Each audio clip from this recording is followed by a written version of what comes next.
आपने कहा कि वह इस देश के अंदर दलितों को, पिछड़ों की आवाज उठाएंगी, लेकिन जो जिस तरीके से जो राष्ट्रपति हैं वह पूजा पाठ करती हुई नजर आ रही हैं, जबकि बाबा साहब ने 22 प्रतिज्ञाओं के अंदर ये सब मना करा था, उसके बावजूद भी जो आदिवासी हैं और राष्ट्रपति भी हैं, क्या कहना चाहेंगे और किस नजर से आप देखती हैं पूजा पाठ, यहाँ तक कि राष्ट्रपति बनाने से पहले उनका शुद्धिकरण भी किया गया, तो किस नजर से आप देखते हैं, क्या एक राष्ट्रपति का शुद्धिकरण होना जरूरी है? ये तो बहुत ही गलत और बहुत ही शर्मनाक एक बात हो सकती है कि शुद्धिकरण किसका। हर इंसान को बराबर का तबका हमारा संविधान देता है। हर नागरिक देश का नागरिक बराबर है, और कोई एक नागरिक दूसरे नागरिक का किस तरीके से, किस हैसियत से क्या शुद्धिकरण कर रहे हैं, ये तो समझने की लायक इस बात ही नहीं है कि क्या समझ सकते हैं हम लोग, ये नहीं समझ में आया। लेकिन मैं यही कहना चाहूंगी कि जो भी मुर्मू जी ने राष्ट्रपति पद हासिल किया है, वो संविधान की बदौलत उन्होंने हासिल किया है, ना कि किसी धर्म विशेष के अनुयायी बन करके। तो धर्म विशेष की बात ना करके संविधान और सभी नागरिकों के हक अधिकार की बात करेंगी मैडम, हम ऐसा उम्मीद करते हैं। जी, समानता बंधुता की बात करेंगी देश की राष्ट्रपति। जी, लेकिन आजादी महोत्सव की हम फिर दोबारा बात करेंगे। आजादी महोत्सव को जो है दलित पिछड़े कहाँ तक देख पा रही हैं आप? दोबारा से मैं जानना चाहूंगा इस बात को, उनको क्या मिला? आजाद आजादी महोत्सव कागजों में तो बहुत अच्छा लग रहा है कि आजादी का महोत्सव मना रहे हैं, हम लोग बहुत खुश हो रहे हैं। लेकिन दलित पिछड़े लोगों के लिए अभी भी पूरी आजादी अभी हम लोग हासिल नहीं करे की हुई है। अभी भी हम शिक्षा में वंचित है, अभी भी हम रोजगार के अवसरों के लिए वंचित है। आज भी गरीबी में आप देख लीजिए, गरीब तबका कौन है? वही शोषित वंचित समाज का तबका आज भी गरीब है, आज भी वो गरीबी में जीने को मजबूर है, आज भी उन्हें किसी भी तरह के बराबर के अवसर नहीं मिल पा रहे हैं।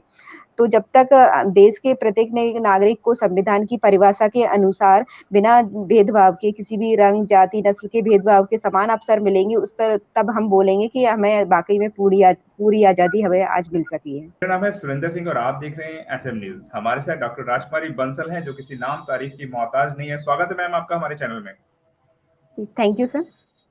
जी, राजकुमारी जी, आप लगातार सोशल मूवमेंट्स पे काम करती रहती हैं, सामाजिक मुद्दों पे कार्य करती रहती हैं। देश इस वक्त आजादी महोत्सव बना रहा है, घर घर झंडा होने वाला है, घर घर इस वक्त हिंदू राष्ट्र बनने की कगार पर है।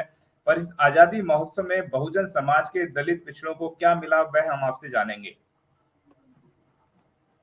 सर, जैसा कि सभी देशवासियों को सबको पता है कि 1947 में हमारा देश अंग्रेजों से तो आजाद हुआ था, और 1950 में हमारा संविधान बना, और हमारा देश संविधान के अनुसार अपनी स्वतंत्रता को हासिल करते हुए आगे बढ़ रहा है। लेकिन आजादी के आज 75 साल भी हम लोग पास ऑन होने के बाद, गुजर जाने के बाद भी, अगर हम पूरा विश्लेषण करें, समीक्षा करें कि आजादी के बाद हम लोगों ने कितनी तरक्की की है, कितना हमारा देश ने आगे विकास किया है, अगर इसका देखा जाए तो, अगर हमारे देश में जैसा कि पता है कि पूरे देश की जनसंख्या कई जाति और वर्गों में विभाजित है। हम संविधान की अगर परिभाषा के अनुसार बात करें तो हमारा देश धर्मनिरपेक्ष देश है। लेकिन आज देश का माहौल इतना निराशाजनक लगता है कई स्थितियों में कि केवल एक ही धर्म विशेष की बात होती है। अगर हमारा देश, क्या ऐसी स्थिति में ऐसे सवाल उत्पन्न होते हैं, क्या हमारा देश आज संविधान से नहीं चल रहा है? जैसे कि आप सभी को पता होगा, हाल में हम जब नया संसद भवन बन रहा है, उसके उसमें एक अपना राष्ट्रीय चिन्ह का अनावरण किया गया था। तो केवल कुछ धर्म विशेष के लोगों को आमंत्रित किया गया था, उन्होंने वहाँ पर पूजा पाठ अर्चना की, और लेकिन बाकी धर्मों के वहाँ अनुयायी का कहीं कोई उस तरह से वहाँ पर उपस्थिति नहीं थी। तो ये इस तरह की कुछ-कुछ घटनाएँ लगातार होती रहती है, तो उससे बड़ी चिंताजनक स्थिति, निराशा का माहौल बना है हुआ है देश में, कि वाक़ई में क्या हम असली में आज़ाद हैं और असली देश की आज़ादी का उत्सव हम मना रहे हैं क्या? इस तरह के लोगों में सवाल रहते हैं। जी। जी, लेकिन आप जो कह रही हैं कि इस वक़्त देश के अंदर संविधान हटाया जा रहा है, या फिर आपने बताया कि एक नया चिन्ह लगाया जा रहा है, लेकिन सरकारें तो ये लगातार ये कह रही हैं कि देश इस वक़्त मजबूत हाथों में है, विकास की गंगाएँ बह रही हैं। क्या कहना चाहेंगे आप? अ, मजबूत हाथों में कैसे है, ये तो नहीं कह सकते, लेकिन ये है कि काफ़ी कुछ इस तरह से घटित हो रहा है हमारे देश में, कई घटनाएँ ऐसी हो रही लगातार निजीकरण, लगातार बढ़ती महँगाई, बढ़ती बेरोज़गारी, ऐसी एक बेसिक बेसिक समस्याएँ जिस पर हमारे देश का हर नागरिक जूझ रहा है। तो इन पर कोई ध्यान नहीं दिया जा रहा है, इन बातों पे कोई चर्चा नहीं की जा रही है और इन बातों को बिल्कुल नज़रअंदाज किया जा रहा है। लेकिन अगर ये बेसिक बातों पर चर्चा ना करके तो आप कैसे बोल सकते हैं कि हमारा देश लगातार विकास कर रहा है, लगातार विकास की ऊँचाइयों को छू रहा है। और कई घटनाएँ ऐसी घटित हो रही हैं हमारे देश में आस-पास लगातार ऐसा हो रहा है कि कभी-कभी ताज्जुब होता है कि क्या वाक़ई में हमारा देश संविधान के अनुसार चल रहा है? इतनी गैर संवैधानिक गतिविधियाँ लगातार हो रही हैं और हम लोग मूक दर्शक बने हुए देख रहे हैं, तो ये हमारी आने वाली पीढ़ियों के लिए एक चिंताजनक स्थिति उत्पन्न हो रही है। जी।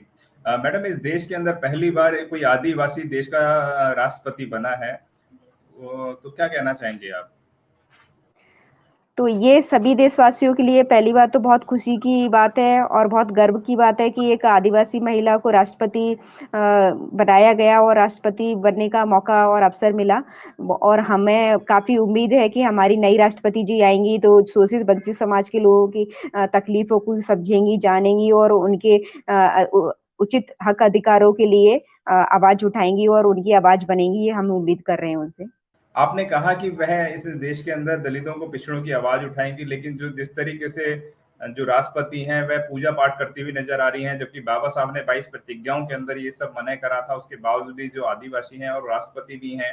क्या कहना चाहेंगे और किस नज़र से आप देखती हैं पूजा-पाठ, यहाँ तक कि राष्ट्रपति बनाने से पहले उनका शुद्धिकरण भी किया गया, तो किस नज़र से आप देखते हैं? क्या एक राष्ट्रपति का शुद्धिकरण होना ज़रूरी है? ये तो बहुत ही गलत और बहुत ही शर्मनाक एक बात हो सकती है कि शुद्धिकरण किसका?